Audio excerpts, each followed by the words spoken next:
place where they told you what to chase, told you how to run the race. Every move was on the page. Welcome back to Lights and Buttons. Today we'll be talking about a step down ring such as this one, but whether you're looking at a step up ring or a step down ring, you're basically trying to adapt a differently sized filter to a lens. Now every filter has a fixed diameter, and in this case both of these are 77mm in sizes, but not all lenses take 77mm filters. If you're lucky, they will match exactly, as in the case of this one over here, which is a Sigma 24mm 1.4. This takes 77mm filters, which means that both of these will fit fine without any adapters. Now, if you go on to this Sigma 85mm lens, this Sigma 85 1.4 lens takes 86mm filters. Because of the size difference, we'll need an adapter, and in this case, a step down ring. Now, one might ask, do I need an adapter and why do I even need filters? Well, this could be a whole nother video in itself, but let me address these two really quickly. You'll need an adapter, or you may need an adapter because you have different lenses and you don't want to buy a whole ton of filters, especially if you're like me and you don't use filters a whole lot. This saves you quite a bit of money if you have a bunch of filters and different lenses to work with. Now, in terms of filters, this answer may vary depending on your shooting needs, but for me, at least in my opinion, these two are probably the more useful type of filters.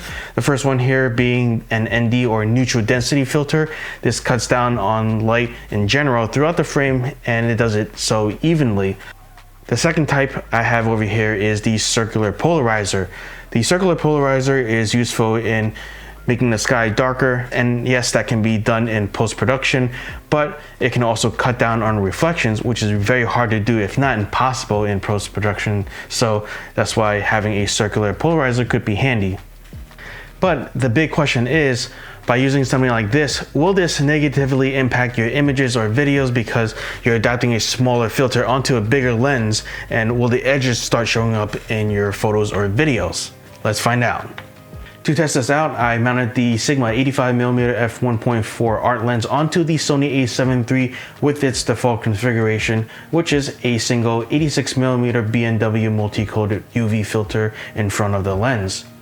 Next up, I attached the 86 to 77mm step down ring with the Hoya ND8 neutral density filter in front of it. And just for good measure, I took the B&W UV filter out and took another picture with just the step down ring and the ND8 filter from Hoya.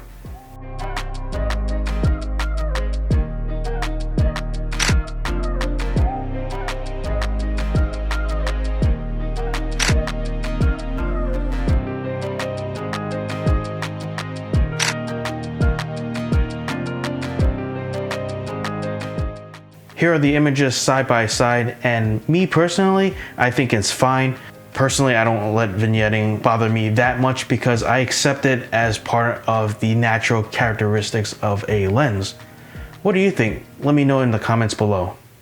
And that's all I have for today. Don't forget to like, share, and subscribe as always, and I'll see you in the next video. I grew up in a place where they told you what to chase, told you how to run the race.